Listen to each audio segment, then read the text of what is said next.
What's up, everyone? Welcome back to my shop.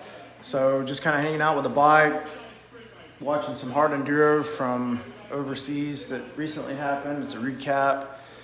Just wanted to take a minute. The video that you're fixing to watch was recorded about a week ago now. I just got finished editing and putting everything all together. Ended up being quite a bit longer than what I anticipated. So it's kind of like my second or third time doing a moto vlog. The last time I did a moto vlog was back when I had my KLR. So I'm still learning how to get the mic set up and get the audio and all right. Also what to talk about, how to get the camera angle right to see what I want everyone to see. But there's going to be more to come. Just a couple points of interest in the video at like minute 3:30 or 3:45. I'm actually off the bike and I'm talking POV like this about a story from the first time I rode that area.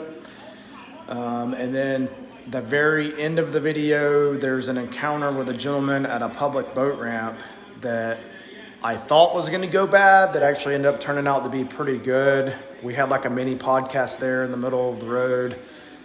We talked for about 45 minutes. I actually ended up getting the gentleman's number, and in the near future, there may or may not be some more content with this guy. I'm not exactly sure how that's gonna play out yet, but I just kind of wanted to give you guys a heads up that the video is gonna be longer than a lot of the recent videos I've been putting out. So just kind of bear with me as I learn how to do this moto vlog stuff, and hopefully going forward we can kind of cut down the overall time.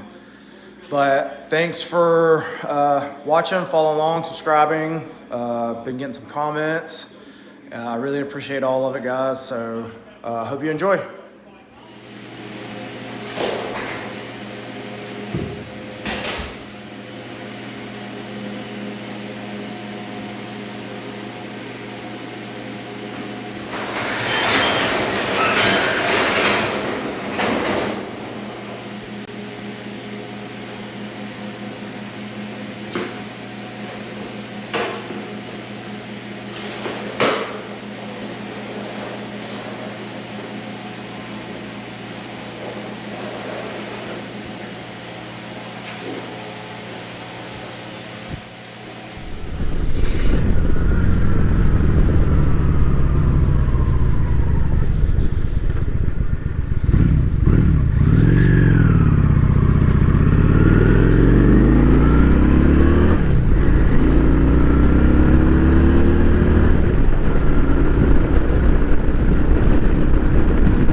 What's up, everybody? First time doing a moto vlog in, I don't know, probably a year and a half. I had the KLR that I was doing the moto vlogs on before, but if you don't know anything about this bike, go back and watch the very last video I posted.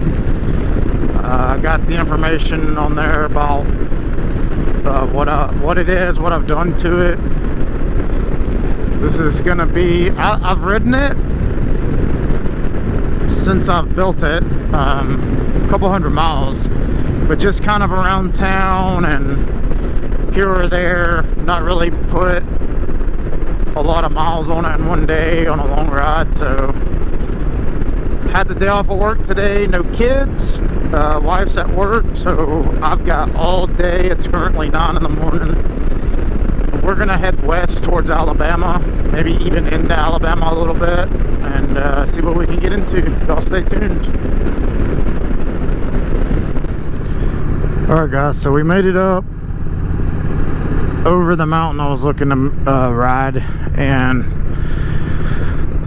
I had ridden this mountain one other time, but I wasn't even for sure what it was called. I rode it way back when I had the KLR, but come up over the road, and the road, when I turned off of 136, the street sign said it was called Pocket Road. According to the GPS, it was Lake Marvin Road. The road that I just turned off of it's still considered pocket road, but it's designated a National Forest Scenic Byway. And now we're coming in here to this area called the Pocket Recreation Area. And I don't remember much about this area. I think this particular area is a day use area, but if I'm not mistaken, there is a camping area just a little further down that I'm also going to check out as a potential camping spot later on.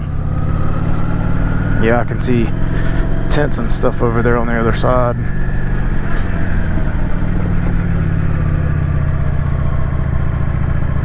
There's not a single person at this day use area. Kind of what I like about being able to come out on the weekends or weekdays rather and ride is you never have to deal with anybody.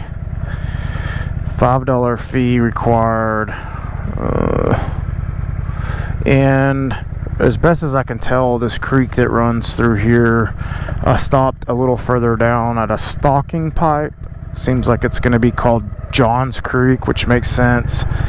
There's a John's Creek Mountain just up the road from here, so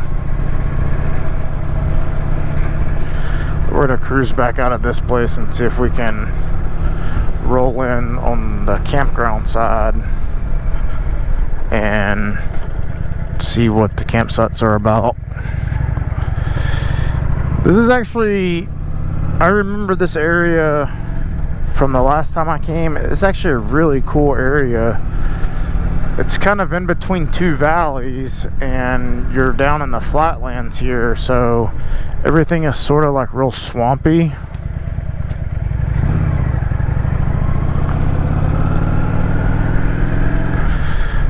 I just never really spend much time over here, and it's not even really all that far away. I've been on the bike for a little bit, but I've only gone 38 miles since I got gas earlier, and I got gas right down from my house, so 40 miles isn't all that far of a ride at all, or drive really. Okay, let's see. Pocket Recreation Area. This looks like the camping area, so we're gonna check out this.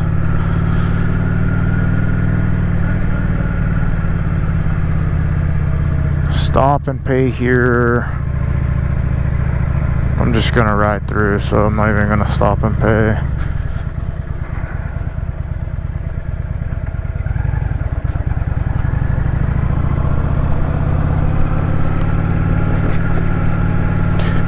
Couple nice campsites right here, right out at the front. Water on that side.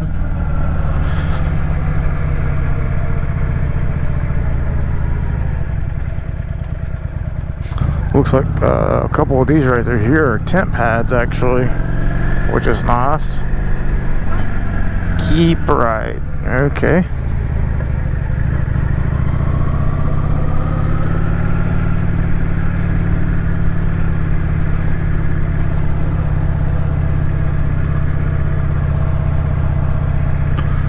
Nice camper van set up. This guy's got a camper pull behind box trailer.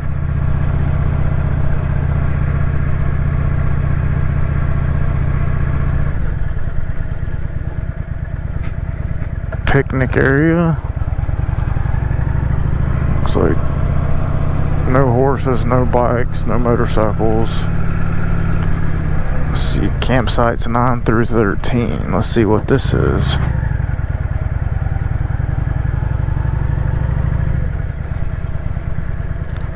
Looks like a couple of nice spots.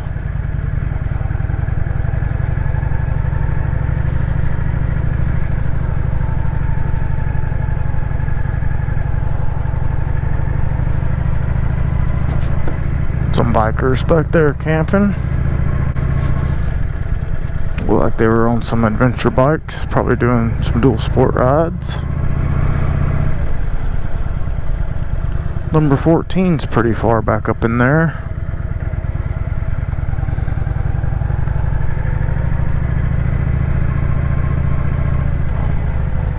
2.5 miles. Campsite 17 through 20.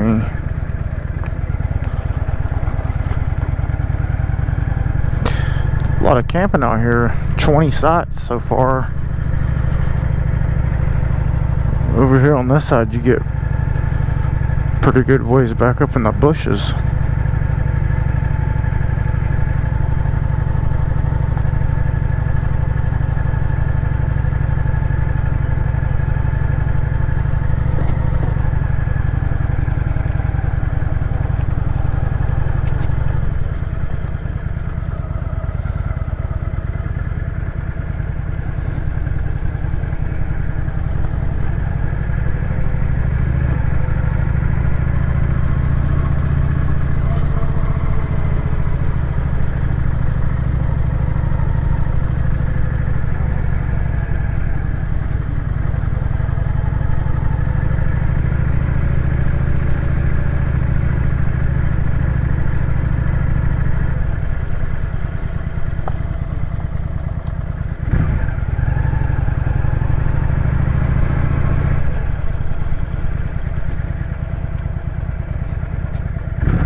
So it looks like 26 campsites total.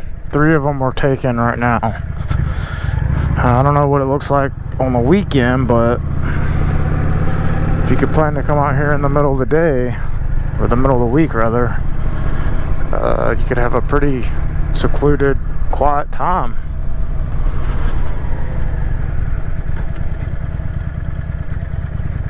Kind of use this as a base camp area to travel around and ride this area right here.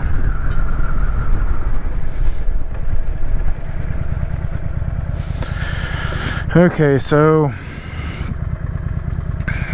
we're back on this scenic byway. We're gonna head back this way and eventually make some loops. I don't know exactly, but we'll figure it out. So I've stopped here at this little area to take a break. As you can see behind me over there, there's a sign designated what the area is. This is John's Mountain Overlook. And then if you look right over here on that sign behind the bike, rough road next 2 miles. But I'm gonna kind of tell you all a funny story while I'm just kind of walking around stretching my legs. So I bought my KLR in the spring of 2017. So either in the late summer or fall time of 2017, or it may have been in the early spring or mid-spring of 2018. It was already pretty warm. Somehow I managed to find this area on the KLR. It's the first time I'd ridden through here. I mentioned that earlier, that I'd been over here once before. But I came in John's Mountain Overlook at the very top of the road. They have a platform built and it looks west towards Alabama. It's a really good view. And so I came through on the KLR, and the KLR was outfitted pretty decently at the time. It wasn't as good as it was before it blew up, but I had like some side panniers, I had a tank bag, so I had spare tubes and some tools and stuff with me. And so I took off up this road, was getting on up through there, and I never even made it to the top. I was probably, it says next 2 miles, I was probably, if I had to guess, 1.5 miles or so in. And I was actually on an uphill climb, and the road was kind of washboarded. I was bouncing around through there, and the bike just died. And at the time, I was pretty fresh into working on my own motorcycles. The KLR was really the first bike that I'd ever took initiative to work on myself. With my first bike, I just always took it to a shop. So I wasn't real familiar with what it could have been. So, my initial reaction was, I must have a fuel issue. So I had all the tools with me. I pulled the bike apart on the side of the road and pulled the carburetor apart. Everything looked clean. The jets were open, the main jet and the pilot jet. I was getting fuel from the tank. And so then my next thing was spark. Pulled the spark plug. Didn't look fouled. So put it back in, tried to crank, and I still wasn't getting any spark. So I pulled the plug back out, checked if I had spark, no spark. Could not figure out what was going on, why I had a no spark issue. So I just kind of gave up and was sitting on the side of the road, and I must have sat on my bags for 3 hours. And finally, this random truck came pulling up the road, and there were 2 older gentlemen in it. And these 2 older gentlemen, they stop and they're like, hey, what's going on? So I was kind of explaining it to them. And they were like, well, we can help you take a look. We know a little bit about mechanic work. So these guys are helping me for about 30 minutes. And they're like, you know what? There's no one else going to be coming up through here today. And I was like, yeah, you're right. You're the only car I've seen. They were like, so we're going to, we'll do you a favor. We're going to load your bike in the back of the truck. And this was a single cab Dodge long wheelbase truck, had a toolbox in the back. They were like, we'll load your bike in the truck. You can ride in the back with a bike. And we have a shop down in town, and we'll bring you to the shop. That way we're in a controlled environment and we can figure out what's going on with this thing. And I was like, all right, cool. So we load that heavy ass KLR in the back of their truck, and it somehow managed to fit even with the tailgate up, I guess because it was long wheelbase. And so we strapped everything down. I sat down next to the bike and we took off out of here. And I didn't have a clue where I was at, and seeing everything backwards at speed, I just couldn't keep up with where I was at or where I was going. So the next thing I know, we pull into the airport down in Calhoun, and I'm like, what are we doing at the airport? And the guy's like, oh, this is our shop. We're airplane mechanics, and we have a hangar here. We have a plane that we work on and stuff. So we pull up to the hangar. The dude opens his hangar. He brings me in and lets me see the plane. And I don't know how many subscribers follow my YouTube or are friends with me on Facebook, but I posted pictures of the plane. This plane that he had in there was the plane that used to hang in the Macy's building on the 11th story in downtown Atlanta. Somehow, when they came in to remodel the Macy's, he was able to buy the plane, restored it, got all the certifications cleared on it, and would fly it out of Calhoun Airport. So his shop was in mint condition, super clean, some of the best tools. Never even unloaded the KLR. Got to talking to the guy, and he lived in Talking Rock. At the time, I was just up the road from Talking Rock. And so he's like, I tell you what, man, I will take you as far as Hill City on Highway 53, and I can take you to the BP there. Do you have someone that can come get you? And I was like, honestly, I just live right up the street from Hill City, so my wife can bring my truck down and pick me up. So this guy ends up bringing me all the way from up here, all the way back to my house with my KLR. And that was really my first experience with like being stuck out in the middle of the woods with no way to get the bike started or no way of knowing what it was. And these 2 guys were just super chill and gave me a ride, and I will always remember those 2 guys. I have actually gone back to the airport. Me and my wife went and bought a gift card for both of them, and we went back to the airport trying to find these 2 guys, hoping that they would be there, and we could never find them.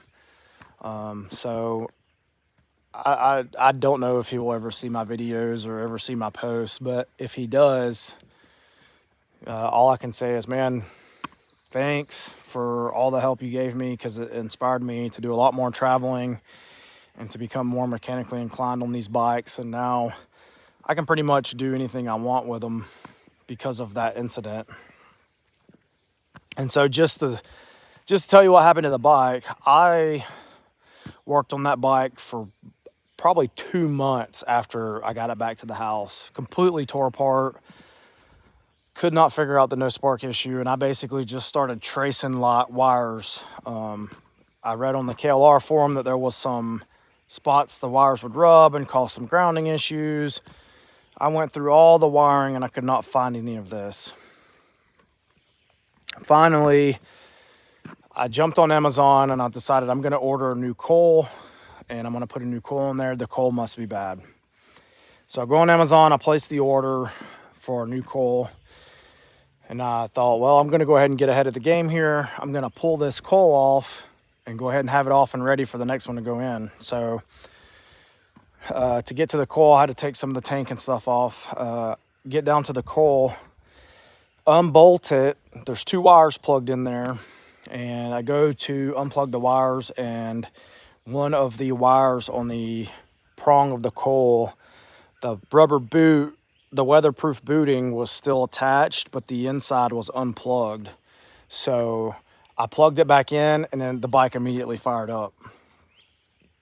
And of course, you know, I tested it. I turned it off, crank it up, turned it off, crank it up, put everything back together. Took it for a test ride. Everything worked. So I canceled the order for the new coil. End up tearing the bike back down, soldering all of the wires that I thought could come loose like that, so it wouldn't happen again. So the only thing I can figure is going up through those washboards on that hill, it was just over time vibrating, and those washboards just done and over and came unplugged and was giving me a no spark issue. And so now looking forward, if that ever happens again at some point in the future, I'll know kind of what to look for.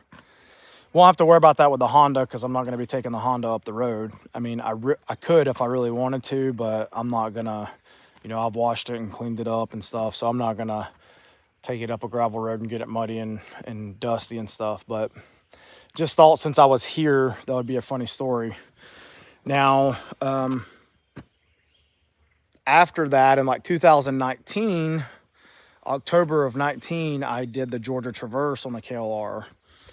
And the Traverse does not come through here, but it comes across not far from here, a couple miles up. And so I took the time when I was doing the Traverse to come down and make the run up. Made it all the way to the top and got the view. I posted some pictures on my Instagram and stuff, and then left and jumped back on the Traverse. But not long after I did that, they actually closed this road because some people had come up and vandalized the deck. They graffitied it and painted a big, some satanic stuff up there, and had burnt some holes in it. I think somebody was up there trying to do some witchcraft or some sort of rituals. So they closed it. And that was 2019. The road's obviously open now, so I'm sure if someone wanted to come up and check out the view, you can make it up there. But we're gonna get back on the bike. We're gonna head back out on the road and see what else we can see. Y'all stay tuned. We made it up West Armachi Road, and this is the Narrows Picnic Road. And I've actually gone up it already and came back. The camera wasn't working. I thought that the battery was dead, so on the way back down I stopped here to change the battery, but the battery still had 60%. It's a GoPro issue. I've talked about it before. I just pulled the battery out, put it back in, turned it right on. But I did change the orientation of the camera, so hopefully now as I'm riding you'll be able to see more an idea of first person of what I'm seeing. And I also took my sunglasses off and put my regular glasses back on. With this helmet and the tinted shield, a lot of the shaded areas I was running into, and with the cloud cover coming in, it was just getting too hard to see. So hopefully now with the regular glasses it'll be better. But we're gonna get back on the road over here. West Armachi is just across the bridge, and we're gonna go back down to Sablino, the next town down that I passed coming in, and we're gonna stay straight through there and see what that has to offer. Gotta turn the key on first.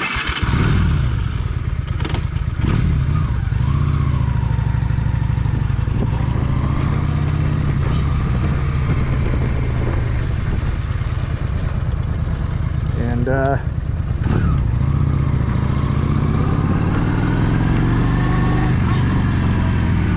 just an update on the bike real quick. Everything, as I mentioned earlier, the handlebars are great. I've put quite a few miles in since the last time I updated you guys. I think the last time I updated was around 50 or 60 miles or something like that. I've now got 110. I went ahead and stopped and got fuel again at one of the places that I passed about 20 miles ago, because I wasn't really sure where I was going to be able to get gas. The majority of this ride, I've just been picking roads that I find on Google that look cool and going with them. And so this was another one of those roads. Just by looking at it on the map, it seemed like it was pretty curvy, and apparently there's some sort of recreation area in there around here. Rocky Mountain Recreation, I think is what it said. Looked like from Google there's going to be a few lakes, maybe a picnic area, maybe even a camping area, I'm not sure. But from what I could see on the map, it kind of skirted the mountain at the base of the mountain, so I wanted to come out here and kind of start working my way back towards Jasper, but take back roads back and not the same ones that I took over here. So we're gonna see what this road has to offer, and then we'll have to pull up and look and see what road I want to hit next. And I've been thinking to myself as I'm riding that I may put together another video after this one. I'd like to come back and do this ride again, put together a video of the route and all the little towns that I've passed through. It seems like most of these places out here I don't know if it's not well known, but it's in the middle of BFE, so there's some of these roads I've been on out here for 6, 7, 8, 9 miles at a time and never even seen another vehicle. Like, that was the first car that just passed me, and I've been on this road for probably 4 to 5 miles already. I did see I seen a DNR officer just after I turned onto this road back there, so it must be some kind of recreation activity out here.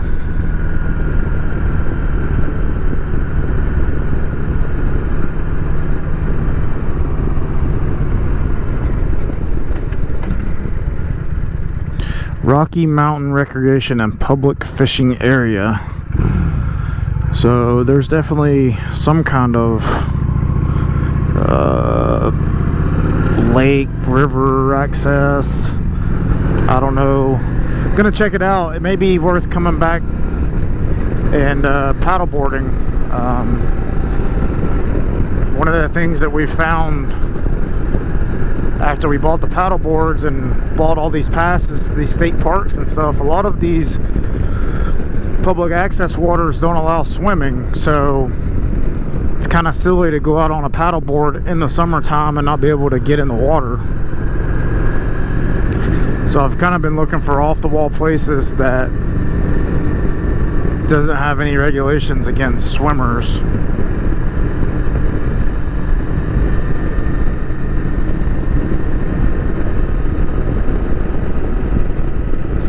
Sign says curvy, 25 miles an hour, so that's always a plus when you can get in a little bit of twisties.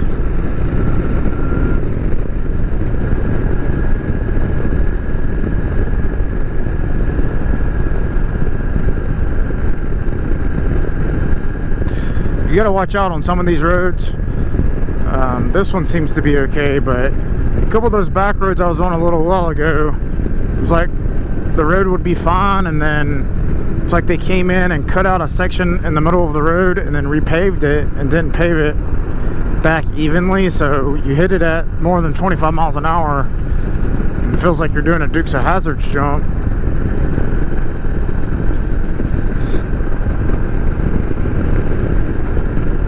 That hole was marked. Just happened to see it at the last second.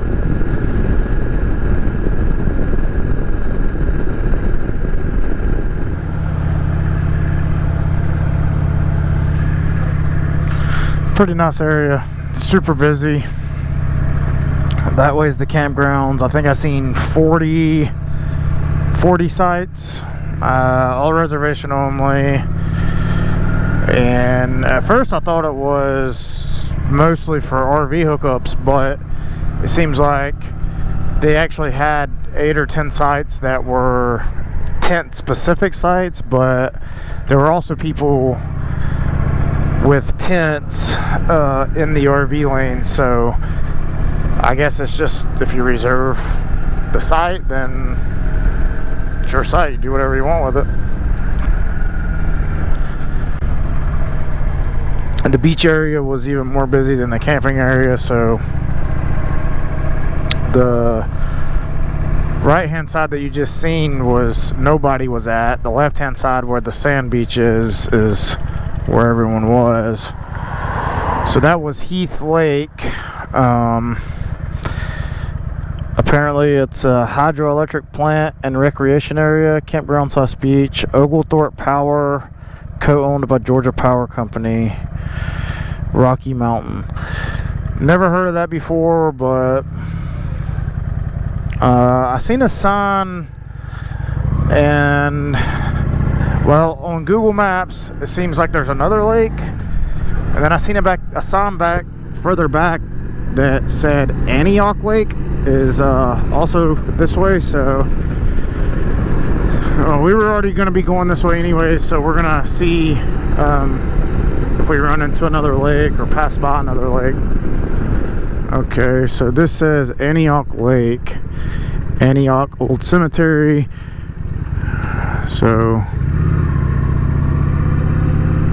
same thing, it's a $5 per day to park here.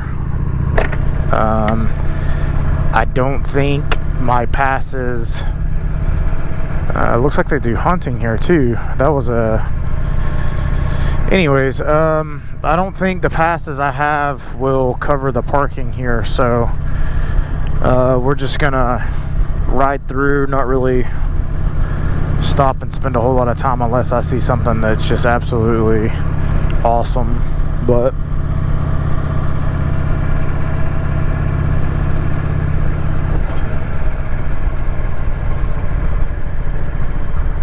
we'll have to turn around here. It looks like there's some sort of dam. Looks like they feed the fish. There's a feeder.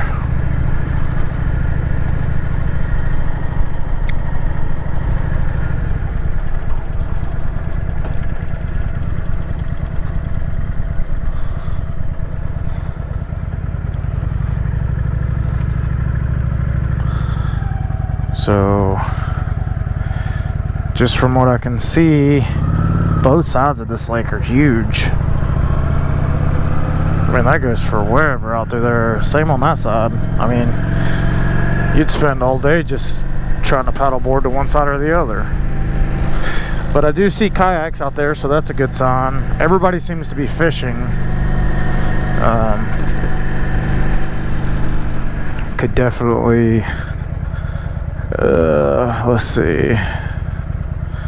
Rules: no wake, idle speed only, no jet skis, all boats must be off water by posted sunset times, no swimming, live fish may be used as bait, largemouth 5 daily limit, brim 50 daily limit, channel cat 5, crappie 30, grass carp must be released unharmed. Largemouth has to be a limit of 14 inches. So I'm just like, I'm really curious about how this works. Like, it says no swimming. Well, that sign says lake rules, no swimming, so I'm assuming that means for the entire lake. But some places I've been to says no swimming at the boat ramp, but that doesn't specify on the lake. Now, if I put in a paddle board and I'm paddling around and fall off, does that count as swimming? Or does that just count as me falling off and trying to get back on my boat? Which kind of sucks, because, you know, if you got kids and you want to bring your kids out here and do some swimming or do some paddle boarding, they're going to want to swim. So, like, why would you make it a rule that you can't swim?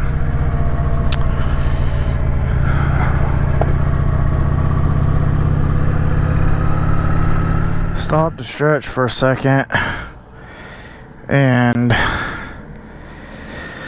look at the map, because I'm definitely don't have a fucking clue where I'm at. And looks like I'm gonna go straight this way. I'm gonna hit a 4-lane. I'm gonna go down a 4-lane for a bit, and then I'll jump back on 156, which is the road that I originally started on way early this morning. That should carry me back across I-75 through Calhoun and eventually back to Fairmount, which is where I need to be. And I'm gonna have probably gonna be another 50-60 miles back to the house, so still got a pretty good ride ahead of us. Let's get it going. So I'm on 156 headed back towards Calhoun, and I just happened to see this place kind of hiding off down here in the middle of nowhere. It says it's a public boat ramp, and it's completely empty at the moment.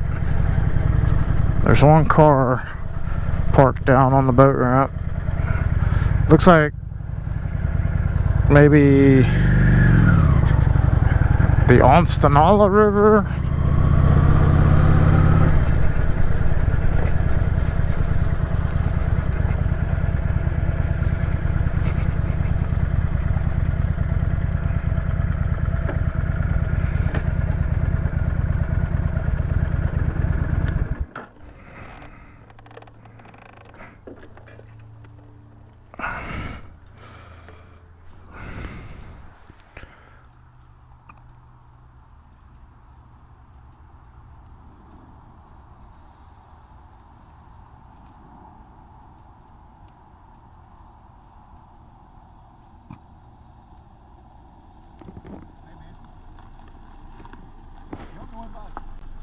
About that size, well, the way I'm short. I'm right. shorter than you are. Right. And I'm looking for me a bike. And the only one I found so far that fits me good, but it's small. It's a 250. Yeah. I've been looking for me a bike, but I mean, I can hold up a bulking. Right. But I'm tippy toed. Yeah. You know. Yeah. I'm real short, man. Yeah. So. Yeah. I live out on Haywood Valley Road. I don't know if you know where it's at. I have no clue. I'm about, well, from here, best I can guess, 2 hours from home. Oh, really? Yeah, I'm over Jasper area. Yeah. So. What size is that? That's a 600. Nice bike, I like it. Thank you. But I'm trying to find a 250 Rebel would be fine with me. Yeah. I don't need no bunch of power. Right. I mean, I just recently retired, and I'm just gonna go for a while, you know. Well, congratulations on your retirement. Man, I've worked, I mean, honestly, all my life, man, I've worked. And I was raised up around, if you can't make it on one job, get another one. That's right. Get two, you know. Yeah. And I've had 2 jobs off and on, and then my wife passed away, and I said, well, it's just time for me to retire. And me and her always talked about getting a motorcycle, just going up around the mountain, around Jasper and Blue Ridge, LJ. Well, I grew up from the time I was real little riding 4-wheelers and dirt bikes, And my mom would never let me have a motorcycle when I lived with her. So when I turned 16, I got a job, started saving my money, moved out, got my own place, got married. Bought my first bike in 2012. I bought it brand new. And I put, at the time, it was the only thing I had to drive or ride. So I rode it back and forth to work, didn't matter the weather. I put 55,000 miles on that bike, sold it, waited about a year or two, bought my KLR. When I bought my KLR, it had 6,000 miles on it, and I put 70-ish thousand on it. And then I happened to cross this bike, and I've already put right at 1,000 on it, and I've only had it since April. So Some go that way and wrong that way. I come from that way. Well, not Somerville, but I came from Livery. Lowry. Yeah, I went all the way over there. Lowry, and you cross over the track. Yeah, I came back through the road. I remember I turned on, it was Friday Road out there where Rocky Mountain is. Yeah. And then. Are you doing cruising? Yeah, I'd never. So I was born and raised in Cumming. Moved to Jasper when I got married, and I've lived in Jasper for the last 10 years. And most of all of our riding, I've got a group of guys I ride with. Most of all of our riding we do is over towards Dahlonega, up around Blood Mountain. Blood Mountain. And Well, I drove a truck 12 years. I was all over Blood Mountain. Yeah, so most of the time when we ride on the weekends, we head up Blood Mountain, and then we'll head up Highway 60 out of Dahlonega. And we've been up to North Carolina and rode the Dragon a few times on the Cherryhala Skyway. We've been up on the Blue Ridge Parkway, but for whatever reason, even though Jasper's right there, I've never spent a lot of time on this side of the state. So a couple weeks ago, we went over to Little River Canyon, and I was like, you know what, there's a lot of pretty country through there. So I came out today just kind of mapping a ride. Probably in a few weeks I'm going to bring a group of guys out and ride what I rode today. I put on about 150 miles since I left this morning. Well, you know, they say Dahlonega is the prettiest city in Georgia. Yeah, I can believe that. Yeah, because that is a pretty place up there, man. Brother, you be careful, man. Man. Thank you. If you run up on rain or anything, especially be careful. Yeah, thank you. Run up on a bike, give me a holler. All right, I will, for sure. All right, man. Good day.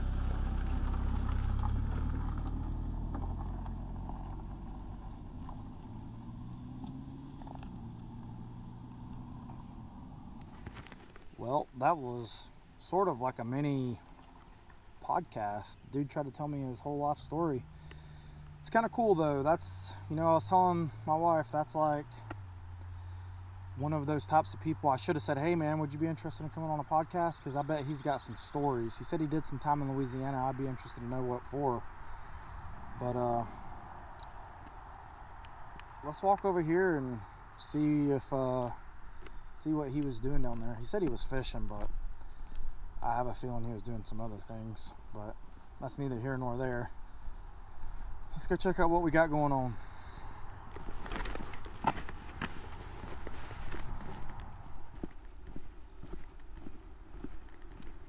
So, according to the local, this is the Onstanala River. Pretty good size right here. I wasn't aware this thing was this big.